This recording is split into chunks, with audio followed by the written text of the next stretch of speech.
Eberechi Eze is going to be, if we get him, he is 100% going to be a better signing for Arsenal than Rodrygo, a better signing for Arsenal than Nico Williams, and here is why.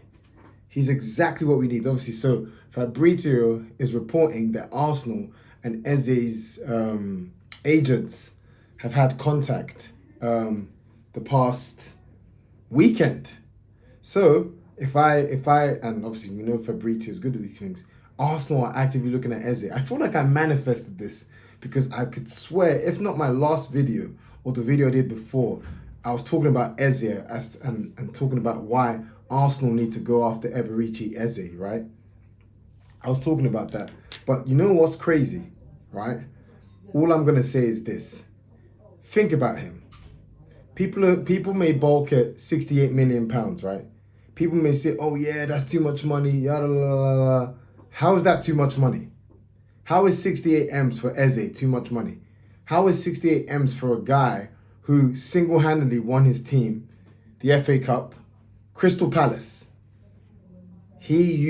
Crystal Palace won the FA Cup and they wouldn't have won it without Eze, right?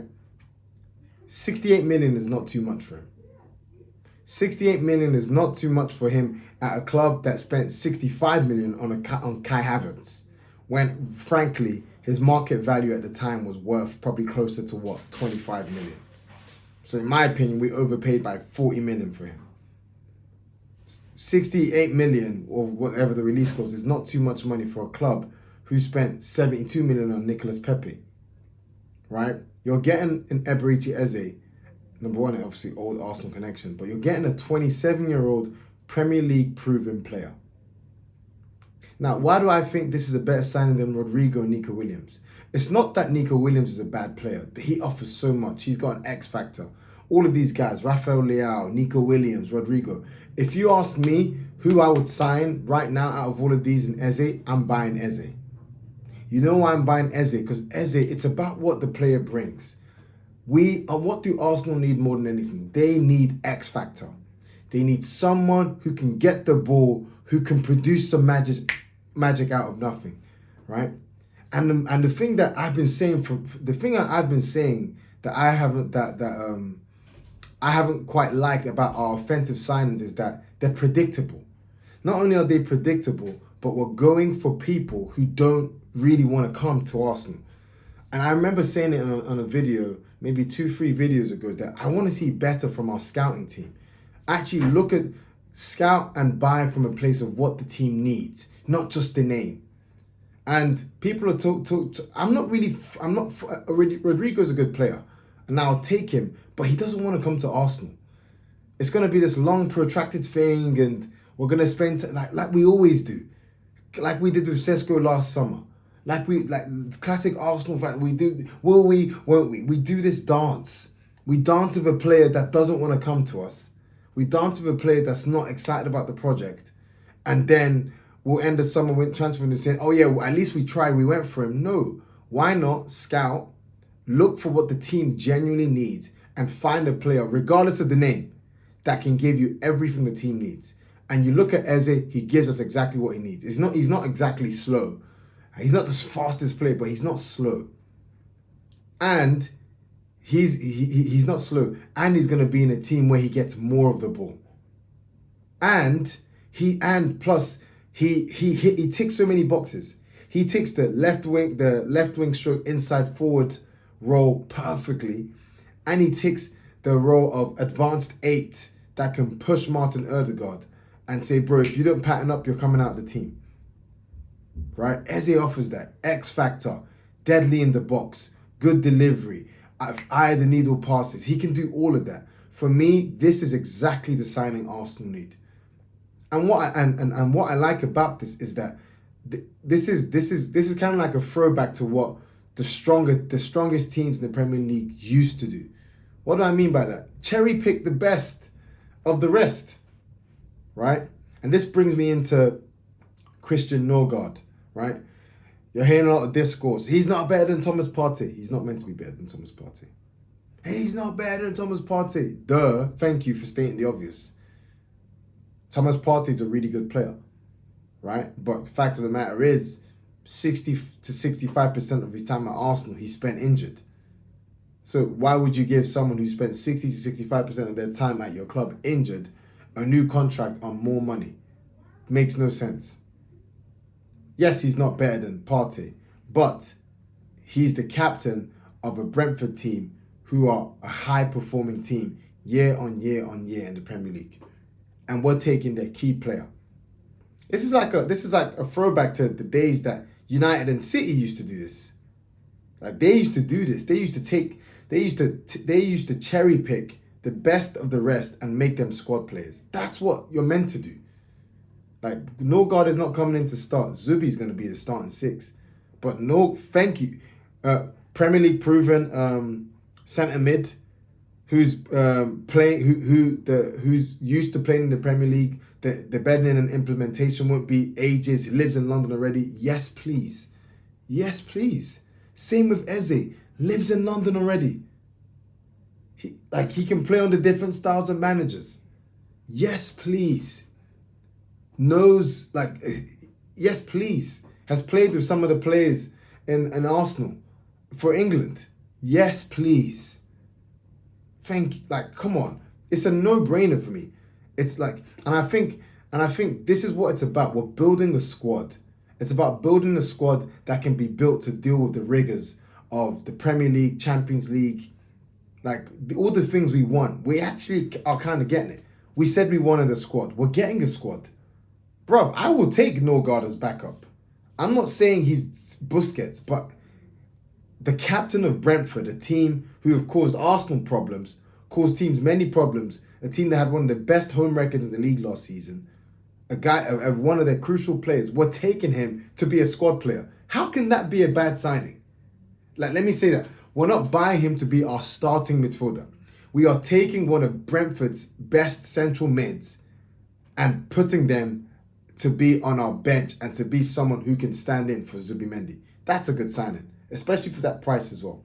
Eze, you're taking one of the best advanced 8s stroke inside forward stroke 10s in the league, in my opinion. In my honest opinion. And this is not just because Arsenal are linked with him. Even before we were linked with him, I was saying this. It's common knowledge. Eze is such a good player.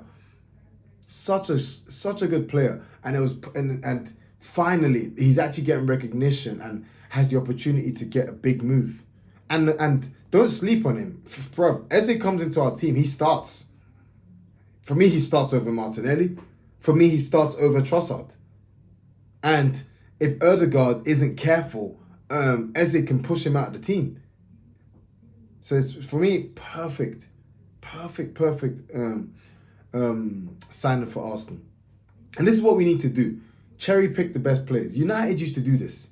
They did it with Michael Carrick. Look, and that's what you do. It's not about, if we can't get these elites right now, then that's okay, right? Because I feel like sometimes fans have Arsenal. Some of us, of course, we're ambitious. There's nothing wrong with being ambitious, but I think we have unrealistic expectations of the team. I see stuff like Rafael Leao. We know Arsenal. We ain't gonna sign players like that.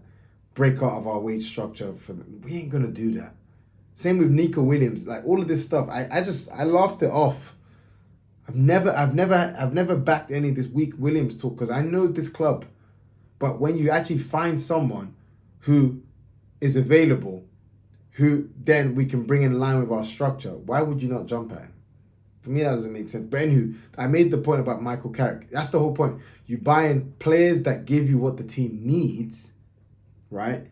Players that give you what the team needs, and you add them to the already good players in the team. Like Michael Carrick. Michael Carrick was a really good player. But at Spurs, he was one of their best players. But then you put him in United next to Scholes, next to Giggs, in front of Ferdinand, in front of Vidic. Oh my goodness, he looked even better. Berbatov as well. You think how United cherry-picked him. This is what United used to do. They actually used to do this a lot. Even when they bought Alan Smith, they didn't need him, but they just took him. This is what United used to do. They don't do that so well anymore in terms of picking the really good players, that is. Even City, this is what City did initially. I think about when they signed Kyle Walker, when they signed Grealish, they signed Mahrez, You're talking Mahrez, who won Leicester the league, come ride the bench. Sign Grealish, come ride the bench. Ruthless, right? But look what it did. So why can't we start doing that? I think a good example of this at Arsenal is Trossard, right? Trossard as a squad player is he's been a fantastic squad player. The problem with Trossard is when we make him more, when we try to be cheapskates and make him more than the squad player and keep playing him. No, he's a squad player. He's a sub. He's like, let him play that role of coming on. That's his job, right? So I'm happy about this stuff, and that's what the Mosquera signing. I mean, it's well noted we need a good right-footed centre back to play to cover for Saliba, because he played a lot of games last season. He played a lot of minutes, so I think that's good. I think we're learning, we're building, but it's not. It's what I like is I don't really know too much about this Mosquera, but I know that I have seen that. Look, he's highly rated in Spain, right? And it's about building a team that Mikel will actually fully utilize. Like I want to be done with signing. I want to be done with us signing players that the manager clearly doesn't like. We got to stop this rubbish, right? So I'm happy about that. And in terms of other business outside of Arsenal, man, I'm seeing kudos to Spurs. I was so happy that seeing that. Oh yeah, like Eze, but I don't want Spurs to get kudos. That's such a good signing. Really, really good signing, because you can see, I can just imagine it in the way Thomas Frank won. Yo, if they sign Kudus, Maddison may not be guaranteed a starting spot in Spurs, you know. Especially with the way Thomas Frank plays. Like what I like about Thomas Frank, especially in the Brentford teams, is that he has his players are able to mix working really, really hard with technical quality. Right? You think about like a Mikkel Damsgaard, you think about Mbuemo, you think about these players, they're able to work really, really hard, but then produce quality, right? And I'm just thinking, I think Kudus can do that well, and I think Kulusevski can do that well. But Maddison, I'm not so sure. Not so sure he has the legs to play that type of style. Let's see. But I do not want Spurs to get Kudus. If they get him, that is a really, really good signing. Kudus and Kulusevski behind Solanke, wow, Spurs can cook. Spurs can cook, man. And then João Pedro to Chelsea. That signing is a bit weird for me. I'm not going to lie to you. The lap, I hear it. Makes sense. But what? João Pedro, a guy who's probably his best position is playing off the striker. I'm just trying to see how... I'm not Maresca, so I'm trying to see how that signing works. Purely because what role does he come and occupy in the team? I think the Lap will probably be the starting striker. So, and then Jackson will probably be Jackson's a good bench option to fight with the Lap. João Pedro, you could play him on the left wing, but who's got that spot? But then they're buying Gittins as well. Strange one. That's a strange one to me. I don't know. But I really, really hope that this stuff doesn't mean Arsenal get Noni. I like Noni Madueke. I like him. I actually think he's a decent player. But my thing is I don't want, for the money that Chelsea would want from him, I think it's a waste of our resources spending the money on him when we've got Ethan Waneri. We don't need to buy Noni. Because if we buy him, it means less games for Ethan, which is dumb to me. I don't want us to get Noni. Just get Eze. Don't do this nonsense. And let Noni stay at Chelsea. I don't know, maybe João Pedro's competition for Palmer. I don't know, that weird one. But guys, just before I close, City look like they're back. Manchester City look like they're back. Yes, I know it's Club World Cup. Yes, I know it's only Juve. But when I say Man City look like they're back in terms of the way they're playing football, I can't lie. The players I've been really, really impressed with, Man City during the Club World Cup, 3 players. Nori, Jeremy Doku, and Savinho. They look good. They look sharp. Gundogan's look decent as well. And even Rangers has looked okay. Right? But man, City are no longer doing this whole like Pep Guardiola, man. His aura is unmatched. He literally changed football by playing 4 centre backs. Maybe when did he do that? The season they won the treble. When he brought Akanji and he played 4 centre backs literally across the line. 4 centre backs, my man did, right? And then what happens? other teams want to follow suit. Arsenal kind of imitate that, and we start doing it. But now, Pep is going to actual traditional fullbacks who play high and wide. Ain't Nori is such a, like I said it when such a good signing.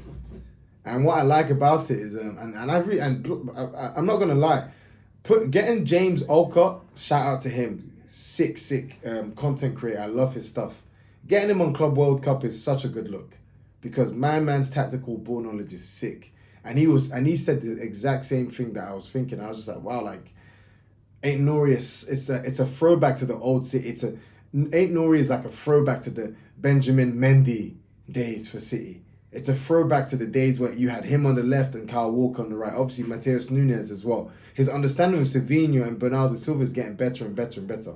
Even though I still don't think he's a right back.